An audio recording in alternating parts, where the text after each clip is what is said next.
Dude, I used to overthink fucking everything. I used to think about things so much. And the thing is, when you overthink tons, you think that you're the only one overthinking, right? Nowadays, I have the perspective. But back then, man, smoking a bunch of weed, watching a bunch of pornography, the mind is so fucking hazy and foggy, bro. It's just hell.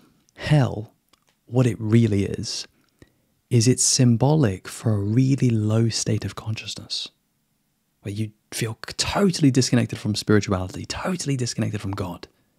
You just feel like you are a raw, lost ego, and you're just trying to control everything. And this element of control, huge, man, huge. Because if you really think about it, and I don't mean overthinking it, I mean contemplating it, by which I mean consciously thinking in a deep kind of way.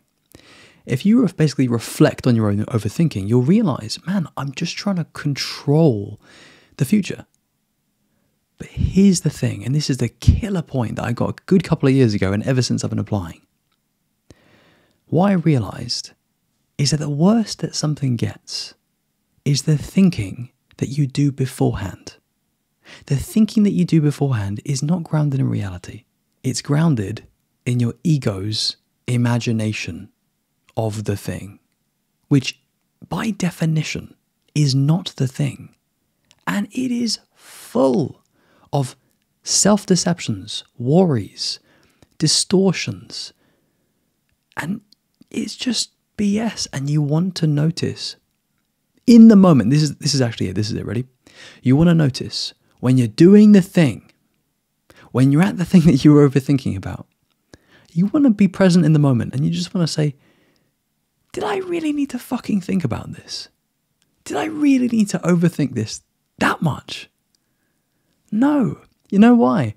Because when you're in the moment, the whole idea, it's not even an idea, man, this is what you do. This is how to live your fucking life.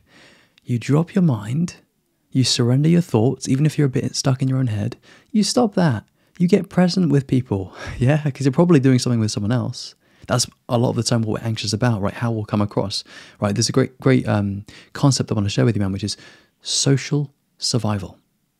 Once you start realizing that you're always trying to socially survive, your ego is trying to maintain its social survival, you become a lot more conscious of what you're doing and why you might overthink stuff, right? My favorite thing is to realize that I'm overthinking, but then it's to see that someone else is overthinking as well. I'm like, wait, but but who's fucking behind this?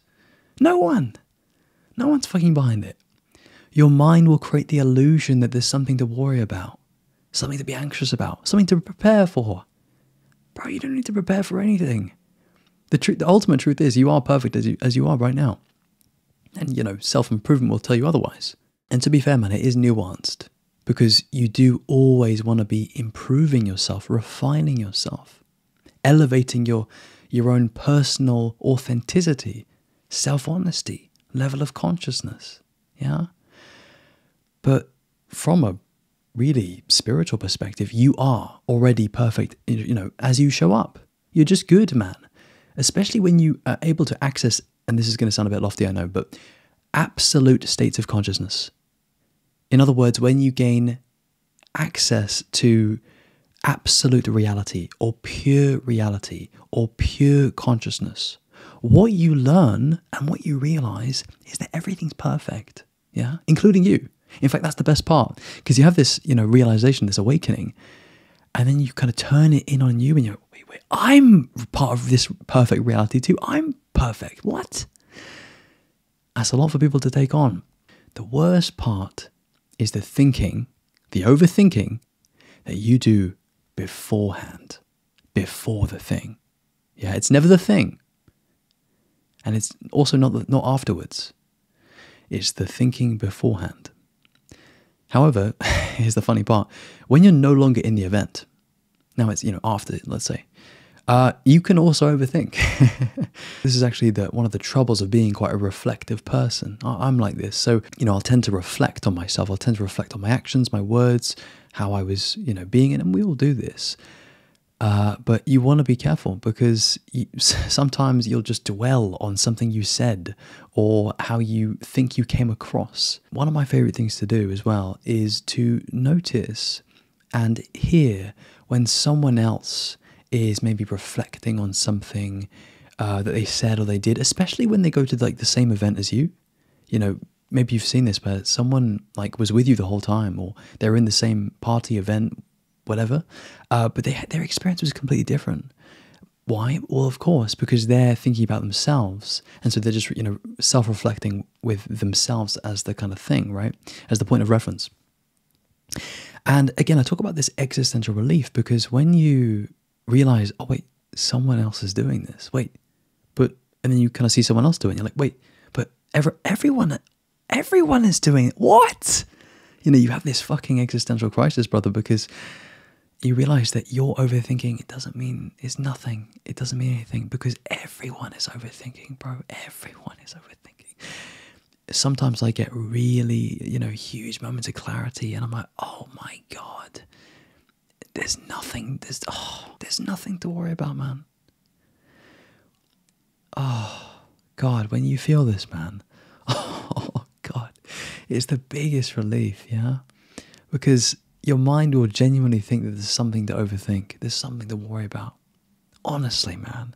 And I'm present as fuck right now, and I can tell you, what's true, for me at least in my experience, you don't have anything to overthink, really, man. Not really. Your mind will make it seem that way. You don't have anything to overthink, man. You really don't. Okay? I know it's going to be hard to believe because you're going to, your mind is going to be saying some bullshit. Dude, you're so good. You have no idea. You have no idea. The answer is, and it will always be this, by the way, is to become conscious again. Because when you're overthinking, you're not conscious. You want to increase your consciousness. If you watch me a lot, you fucking get me. You know what that means. It means to change your state. It means to raise your awareness. If you don't really know what that means, that's fine. To become conscious again is to basically wake up.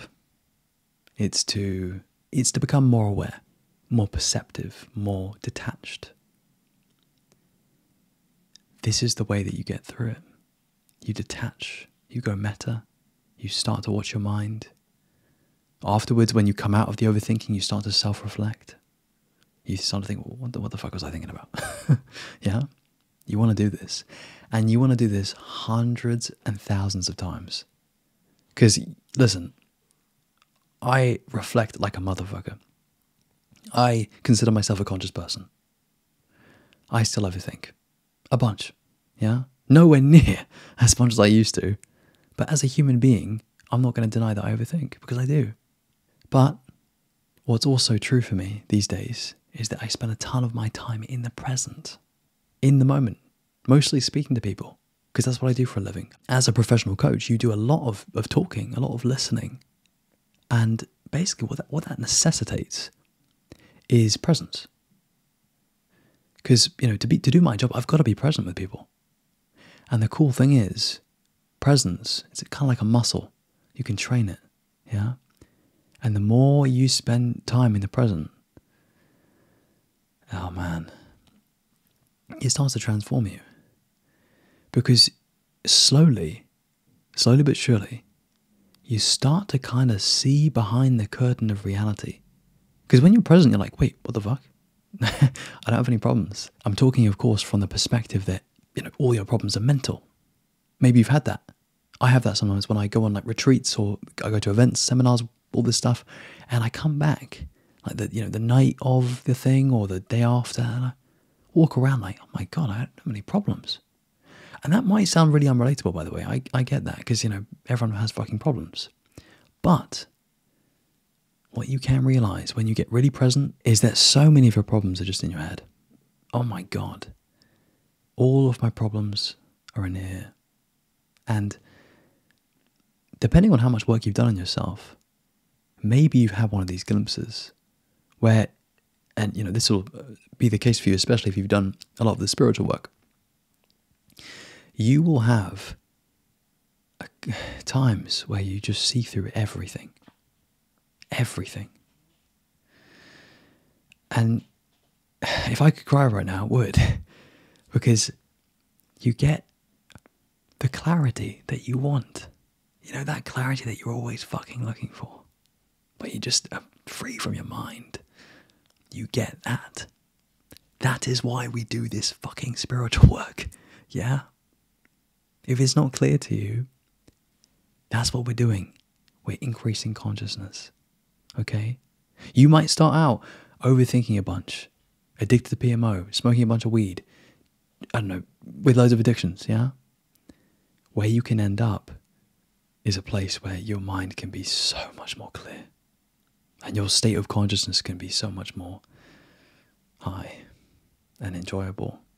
Honestly, it pains me to think about how I used to be, how much I used to think, how ungrounded I used to be.